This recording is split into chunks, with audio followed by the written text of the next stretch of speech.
تبطلي تيجي على نفسك او على شخصيتك على حساب حياتك عشان ترضي الناس او ترضي اي حد تاني. صباح الخير او مساء الخير ايا كان الوقت اللي وصل لك فيه الفيديو ده. لو مهتمه كملي الفيديو.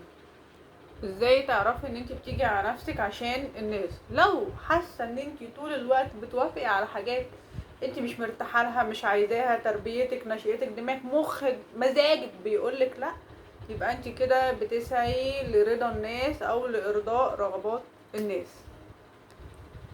طب ليه بنعمل كده؟ ساعات بنكون حاسين بالنقص او حاسين ان احنا مش كفايه او حاسين ان احنا دايما محتاجين تأييد او رأي من الناس. فايه اللي بيحصل؟ ان احنا كل مرة بتوافقي على حاجة انتي مش عايزاها بتفقدي جزء من نفسك، من شخصيتك، من هويتك، عشان تبقي شخص اللي الناس عايزاه، او ال يعني عايزة تاخدي تأييد من الناس، عايزة الناس تقولك برافو، عايزة محتاجة رأي الناس ومحتاجة تاخدي تقييم من الناس.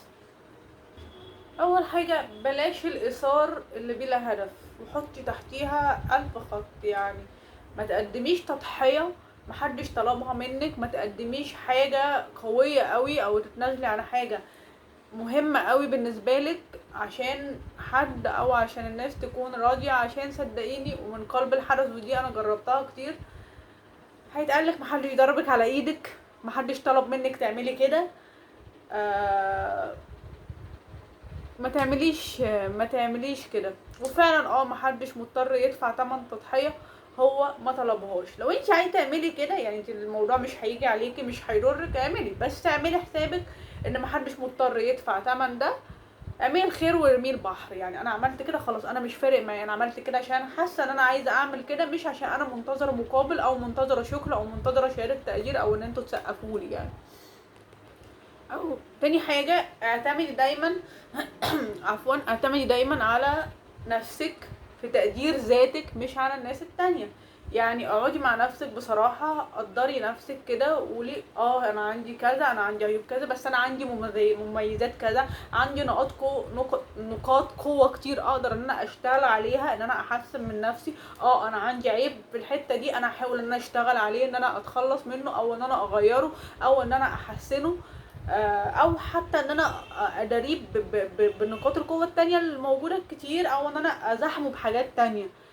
ما تستنيش طول الوقت ان انت تبقي متقدره من الناس، او ان انت ما تعملي ان حد يقف يقولك برافو، شاطره، هايله، انت ازاي عملتي كده. لا، انت دايما ادي مكافاه لنفسك وقدري نفسك واشكري نفسك على جهدك ووقفتك جنب نفسك للمرحله، او ان انت تخطيتي اي حاجه او للمرحله اللي انت فيها. لو طول الوقت مستنيه ان الناس هي اللي تديكي شهاده التقدير دي، او ان هي تديك الراي ده، او ان انت تاخدي راي الناس فيه، ده هيحسسك طول الوقت ان انت ناقصه حاجه. مهما اخدتي جواز، مهما الناس سقفتلك، طول الوقت هتحسي ان انت ناقصك حاجه. فده لازم يجي من جوه، من جواكي انا، من جواكي انت، من جوه، من هنا. انا بحب نفسي، انا بثق في نفسي، انا اقدر، انا استاهل كذا. حددي اولوياتك. يعني انا ايه الاولويه او ايه المهم بالنسبه لي. يعني مثلا الخدمه اول حاجه اللي انا هقدمها للشخص ده او لفلان ده، هل هيجي على حياتي؟ هل هيجي عليا؟ يعني مثلا الخروجه دي او المقابله دي هل هتيجي عليا؟ هل هتاثر في شغلي؟ هتاثر في حياتي؟ هل هتضرني؟ هل انا ماليش مزاج او نفسيتي مش سامحه ان انا اروح المكان ده دلوقتي؟ لو لا، يعني انت قرري لا خلاص مش هعمل ده، انا مش قادره اعمل ده، انا مش هعمل ده. انت مش مضطره حتى ان انت تقولي اسباب اللي تخليكي او تبرري طول الوقت انت ليه مش عايزه تعملي الفعل الفلاني ده. انا عندي جدول معين، انا عندي حاجه معينه. طبعا انا ما بقولكيش انت لا، لو تقدري تخدمي حد او تقدمي له خدمه او تساعدي حد، ده هيتردلك وتساعديه من غير ما تيجي على نفسك. عشان صدقيني برضو من قلب الحدث، من الناس ما بتعرفش الكواليس. يعني انا في حاجات كتير قوي عملتها عشان ناس هم ما يعرفوش ان انا عشان اعمل الحاجه دي جيت على نفسي في حاجات كتير، وضريت نفسي وضريت علاقاتي، ضريت بيتي، ضريت علاقتي بشريك حياتي. عملت يعني او حتى يعني فاهمه قصدي، اللي هو عملت حاجات كتيره انا اتضريت، انا وقع عليا ضرر عشان اقدر انفذ ده، او اقتصيت من حاجتي او خدت من حاجتي عشان اساعد حد تاني. ففي الاخر لا، ما تقدرش، محدش شاف الكواليس. وفي الاخر اللي هو لا، عادي جدا تبصي تلاقي نفسك ان مثلا محدش مضطر، زي ما قلت لك محدش مضطر ان هو يدفع ثمن ده. وده كان فعلا غلط من عندي. انا المفروض لما اجي اخدم حد او اقدم له حاجه ما تكونش جايه على نفسي. خلاص تمام، يعني من الاخر هديك بواقي وقتي ومجهودي طالما الموضوع مش خطير، مش حياه او موت، او طالما انت تقدر تعمله عادي. يعني انا مش مضطره ان انا اعمله او اشوف حد تاني ان هو يعمل لك الخدمه او المساعده دي، عشان في الاخر هتزعلي قوي. اتعلمي تقولي لا. لا مش معناها ان انت شخص وحش، لا مش معناها ان انت شخص اناني، لا هي لا، لا انا ده مش مناسبني، انا مش مرتاحه فيه، انا مش عايزه اعمله، لا لا، بسيطه. شفتي؟ لا، تعلمي تقولي لا مش هقدر، لا مش هعمل، لا مش هسوي. الناس اللي بتحبك بجد هتقدر ان انتي حدودك، هتقدر ان انتي محتاجه تحطي، هتفهم حدودك، هتفهم ان لا دي مش معناه ان انت شخص وحش، لا انا مش عايز حد يتخطى حدوده معايا، انا مش عايز حد يتعدى الحدود اللي انا حطاها لنفسي. لو انت بتحبني فعلا هتدرك وهتحط لي اسباب وهتحط لي 70,000 عذر ان انا مش غلطانه. دي حدودي، ارجوك ما تتخطاهاش. بطلي ترضي الناس، ارضاء الناس غايه ايه لا تدرك تقريبا. بطلي ترضي الناس مش هتقدر. كل مرة انت هتقعدي ترضي الناس وتيجي على حساب نفسك هتفقدي جزء من هويتك ومن شخصيتك، هتأذي جدا نفسيا وانت مش مرتاحة في اوضاع انت مش مرتاحة. صدقيني no one care. انت اهم حد في حياتك، انت اهم حد لازم ترضيه. ارضي نفسك، ولو خياراتك، صدقني لو خياراتك مختلفة مع اللي جواكي، يعني لو اللي انت عايزاه او القيم بتاعتك، خياراتك او عيشتك مختلفه معاها، يعني انت عايزه كده وخيارات، يعني انت عايزه مثلا الاتجاه ده والقيم بتاعتك في الاتجاه ده، بس كل حاجه بتعمليها في حياتك بتأذي الاتجاه ده، صدقيني انت هتبقي في حرب طول الوقت مع نفسك. انت هتستنزفي نفسيا وطاقيا، والناس هتبقى مش فاهمه ايه اللي بيحصل، هي بيحصل لها ايه. لا انا كل حكايه ان انا في وضع مش مريحني، انا في وضع انا دلوقتي مش مرتاحه، انا دلوقتي عايزه اغير الوضع ده. طول الوقت هتبقي فيه زي شاكوش كده بيضرب في دماغك، انا مجربه ده.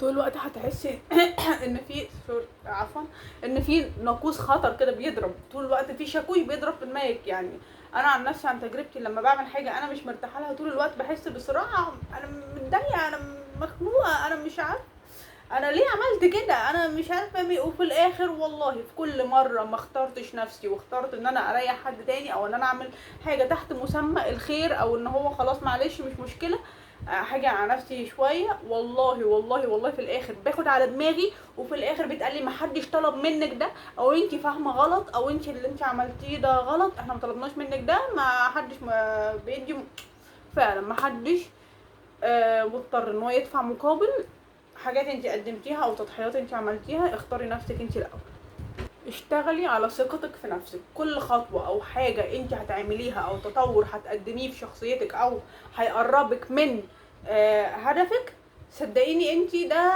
هتحسي ان انت برافو، هتلاقي نفسك بتقولي برافو، انت وصلتي، انت عملتي، انت سويتي، انت انجزتي كذا النهارده، انت سويتي كذا النهارده، انت قدرتي، انت انضبطتي، انت التزمتي. انا التزمت النهارده مع نفسي في الكورس الفلاني، انا التزمت النهارده مع نفسي في الميعاد الفلاني، انا خلصت المهمه الفلانيه. ده هيخليكي طول الوقت حاسه ان انت بتكافئي نفسك، انت عارفه قيمه نفسك وواثقه في نفسك ومقدره نفسك واثقه فيها ان هي تقدر تتخطى او تتعامل مع اي موقف. فبالتالي مش هتبقي محتاجه تأييد من حد، او مش هتبقي محتاجه ان حد يقول رايه فيك، لان انت بالفعل مكتفيه. انا واخده مكانتي، انا واخده وضعي، انا واخده مقاسي، حجمي، مش عارفه اسمها ايه، يعني انا واخده المكانه بتاعتي، واخده قيمتي جوه دماغي، فانا مش محتاجه ان حد انا يعني رايك ده او شهاده التقدير اللي انت هتديها لي برومو احطها في الدرج، انا مش محتاجاها. انا كده كده مديه لنفسي نجمه و10 من 10 وواثقه في نفسي وواثقه بخياراتي، انا تمام. فاهمه قصدي؟ ما تفكريش او بطلي تفكري في رأي الناس فيكي. الناس ما تعرفكيش كويس، الناس شافت موقفين عاشوا معاكي بأفعالهم او اللي انت بتعمليه، يعني ده مراية لأفعالهم هم. ردود فعلك او افعالك ده مراية لأفعالهم هم، كل فعل ليه رد فعل. فالناس ما تعرفش كل جوانب شخصيتك، ما تعرفش طفولتك، ما تعرفش حياتك، ما تعرفش انت مريتي بايه، ما تعرفش ايه اللي انت مريتي بيه جوه دماغك، ما تعرفش الخيارات او اللي انت قدمتيه جوه دماغك، ما تعرفش انت عايزه ايه اصلا او مش عايزه ايه او انت قدمتي ايه. فبالتالي ان انت يعني ما تخ... ما تهتميش برأي حد فيك، لان هو عمره ما هيعرف يحط رأي صح. دي مهمتك انت عارفه كل جوانب شخصيتك، عارفه كل جوانب حياتك، عارفه انت مريتي بايه وتخطيتي ايه، فبالتالي هتقدري ان انت تحطي رأي صحيح واقعي في نفسك. في النهاية انا مش بقولك قطع الناس، انا بس بقولك ان انت ازاي تكوني مستقلة او متوازنة في اختياراتك وعلاقاتك مع الناس، ان انت ما تجيش على نفسك عشان حد، ان انت تكوني اولوية في حياتك، وده هيخليكي حاسة بثقة وتوازن اكتر. وصدقيني افضل حاجة بتحافظ على العلاقات لأطول فترة هو الحدود. حطي حدودك واعرفي ايه الحدود اللي انت عايزاها، واعرفي اللي انت مش عايزاه. صدقيني فعلا يعني في حد من فتره لقيته بيقول الجمله دي، انا مش مهم ان انا اكون عارف ايه اللي انا عايزه، بس انا على الاقل انا عارفه ايه اللي انا مش عايزاه. فاعرفي ايه اللي انت مش عايزاه وما تخليش حد يتخطى الحدود دي معاكي، وتمسكي بيه. ولازم تعرفي ان مفيش حد هيقدر يرضي كل الناس، ودي حاجه صعبه جدا. مهما عملتي، مهما جيتي على نفسك، برضو الناس مش هتبقى طول الوقت رأيها فيك ان انت مثالي، مش هتبقى طول الوقت راضيه. والناس اللي مستنيه حاجات معينه انت تعمليها عشان طول الوقت تبقى راضيه عنك، ولو انت توقفتي عن الحاجات دي هي مش هتبقى. فده حب مشروط، ودي قصه تانية هنحتاجين نتكلم فيها في فيديو تاني.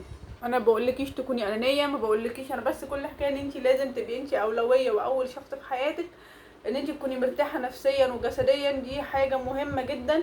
وصدقيني لو انت عملتي حاجات كتير عكس اللي راحتك ده، انت مش هتكوني لا مرتاحه لا مع الناس ولا مع نفسك، وهتبقي طول الوقت عايشه في صراع. انا وصلنا لنهايه الفيديو، شكرا ان انت اديتيني من وقتك الثمين الذي لا يقدر بثمن.